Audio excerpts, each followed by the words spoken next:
गांव था जिसका नाम ढोलकपुर था, जो चारों ओर से पेड़ पौधों से घिरा हुआ था और उसमें रहने वाले लगभग 90% लोग बेरोजगार थे, जिनके पास सिर्फ अपना खेत था और उससे अपना जीवन गुजार रहे थे।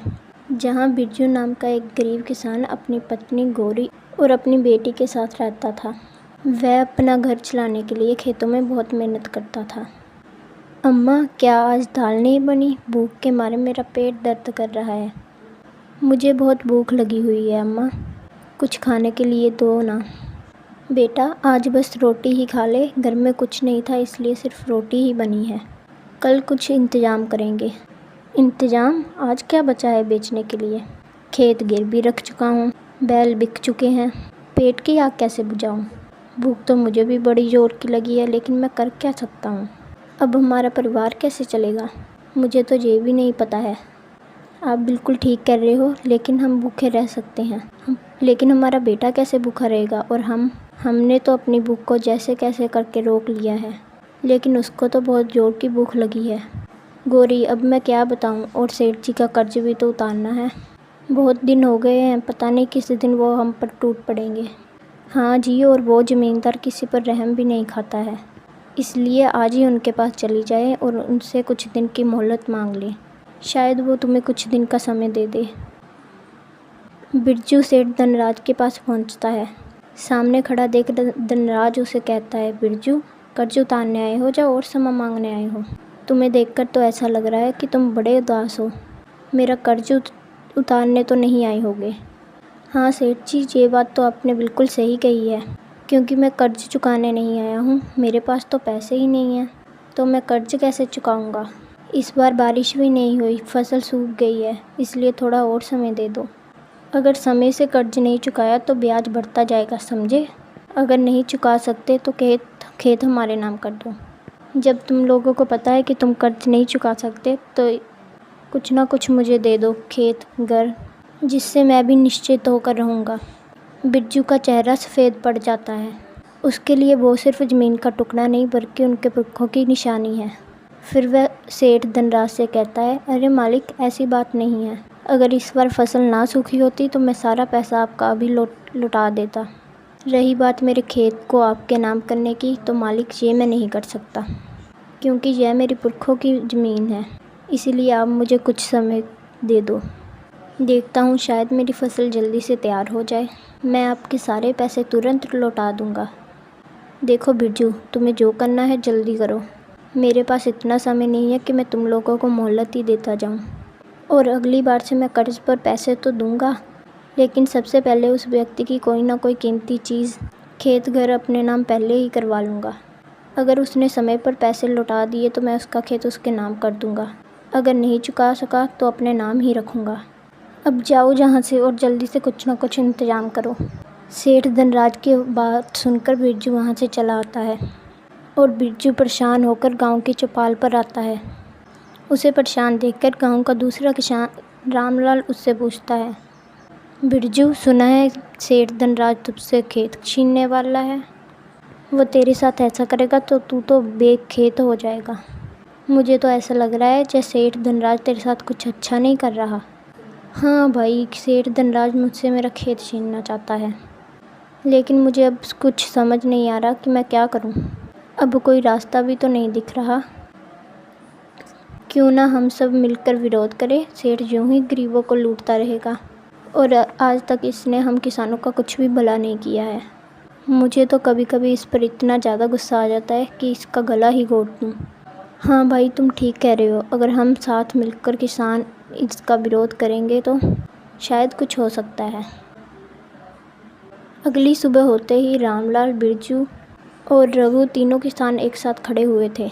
तभी रामलाल उदास होकर बिरजू से कहता है, बिरजू भाई, मुझे माफ़ करना क्योंकि मैं तुम्हारा साथ नहीं दे सकता।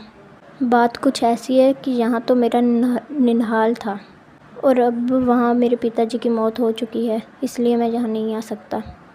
अगर मैं यहाँ रहता तो तुम्हारी मदद ज़रूर करता। मजबूरन मैं तुम्हें तुम्हारे काम में अधूरा छोड़कर जा रहा हूँ।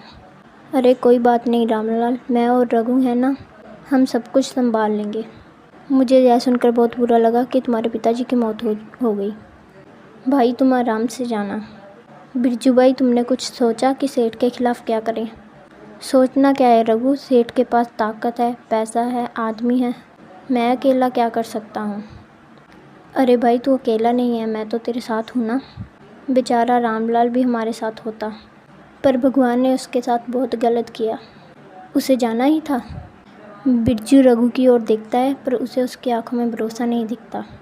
तभी अचानक गौरी वहाँ आती है। उसकी आंखों में आंसू हैं, लेकिन आवाज़ में हिम्मत है।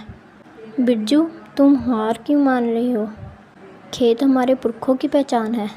तू ही तो कहता था मेहनत से तकदीर बदलती है, तो अब क्यों पीछे हट रहा है? तुम खुद को अकेला क्यों कह रहे हो? रघु भी तो है तुम्हारे साथ। मैं हार नहीं मान रहा गौरी, लेकिन सेठ से लड़ना आसान नहीं है। उसके खिलाफ आवाज़ उठाना इतना आसान नहीं है। मुश्किल है पर नामुमकिन नहीं। अगर तुम लोग एक साथ मिलकर आवाज़ उठाओगे तो जीत तुम्हारी ही होगी, लेकिन तुम लोगों को बुद्धि से काम करना होगा। सेठ हर बार हम गरीबों को लूटता है और हम चुपचाप सहते रहते हैं, लेकिन अब बहुत हो गया है, अब हम उसका विरोध करेंगे। लेकिन अगर सेठ ने बदला लिया तो हम क्या करेंगे? अगर हम एक साथ खड़े होंगे तो सेठ कुछ नहीं कर पाएगा। बिरजू, तुम बिना बात के डर रही हो। गांव में सारी हुई बातें वो नौकर सेठ धनराज को बताने जाता है। सेठ जी, गांव वाले बिरजू के साथ खड़े हो गए हैं। वो आपके खिलाफ़ जाने की बात कर रहे हैं। अगर गांव वाले ऐसे करेंगे तो बहुत दिक्कत हो जाएगी। ये गांव के गरीब अब ज़्यादा बोलने लगे हैं। इन्हें सबक सिखाना पड़ेगा। इनको मैं ऐसा सबक सिखाऊंगा कि ये कभी मेरे खिलाफ़ जाने का नाम नहीं लेंगे। घर में दोनों पति पत्नी साथ में खड़े हुए थे। तभी उसकी पत्नी बिरजू को चिंतित होकर उसे कहती है, अरे आप इतनी चिंता क्यों कर रहे हो? देखो, आप और रघु भैया दोनों डटकर इस सेठ का सामना करना और देखना, जीत हमारी ही होगी। तुम फालतू में चिंता कर रहे हो। गौरी, मैं सोच रहा हूँ कि इस सेठ के पास तो बहुत सारा पैसा है। उसके पास बहुत ज़्यादा धन संपत्ति है। अगर हम गरीब लोग इसके खिलाफ़ जाने की सोचेंगे तो ये पैसा देके हम पर अत्याचार करवाएगा, और ऐसा हो सकता है कि हम लोग इसके खिलाफ़ कोई आवाज़ भी ना उठा पाएँ। अरे नहीं, तुम ये सब चिंता करना छोड़ दो और बस काम पर ध्यान दो। तुम्हें इसका डटकर मुकाबला करना होगा। चलो अब इतना सोचो मत, जाकर सो जाओ। सुबह उठकर तुम और रघु भैया बात करना। अगले दिन सुबह होते ही तीनों लोग इकट्ठे होते हैं। तभी रघु को बहुत ज़ोर से गुस्सा आता है और वो गुस्से में कहता है, अगर आज हम चुप रहे तो कल सेठ सारे गांव को गुलाम बना लेगा, और हम किसी के गुलाम नहीं बन सकते। किसी के तलवे चाटने के मोहताज नहीं हैं। हम भी किसान हैं। खेत में जो अनाज उगाएंगे उसे ही खाएंगे, उसी को बेचेंगे और इन ज़मींदारों को कभी नहीं देंगे। हम इनका विरोध करेंगे, लेकिन हमें सावधान रहना होगा। सेठ धनराज ताकतवर आदमी है, किसी भी हद तक जा सकता है, लेकिन हम डरेंगे नहीं।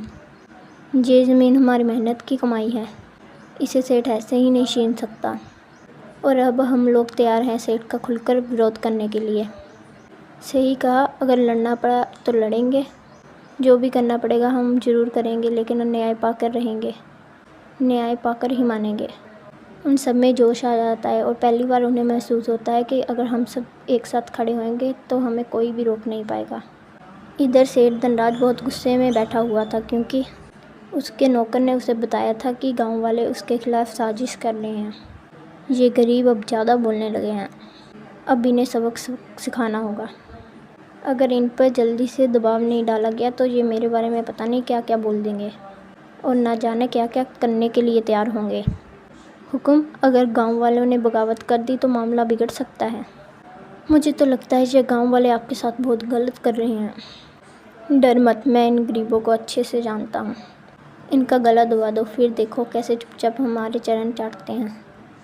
और इस बिरजू में कुछ ज़्यादा ही जवानी चढ़ी हुई है, जो सबको अकेले ही भड़का रहा है। थोड़ा थोड़ा अंधेरा होता है। तभी सेठ धनराज अपने नौकर से कहता है, देखो अब थोड़ा थोड़ा अंधेरा हो गया है तो तुम जाओ, वो जो बिरजू की थोड़ी सी फसल खड़ी है ना, उसमें आग लगा दो जाकर, ताकि उसको समझ आए कि मुझसे पंगा लेना कोई आसान काम नहीं है। जी मालिक, मैं अभी जा रहा हूँ और उस फसल का विनाश कर दूँगा। सेठ धनराज का नौकर उसी टाइम खेत की ओर निकल पड़ता है। वहाँ पहुंचकर बिरजू के खेत में आग लगा देता है। सेठ धनराज के नौकर को रघु बिरजू की फसल आग लगाते देख लेता है। उस समय तो वह चुपचाप छुपकर देखता ही रहता है और नौकर से कुछ नहीं कहता।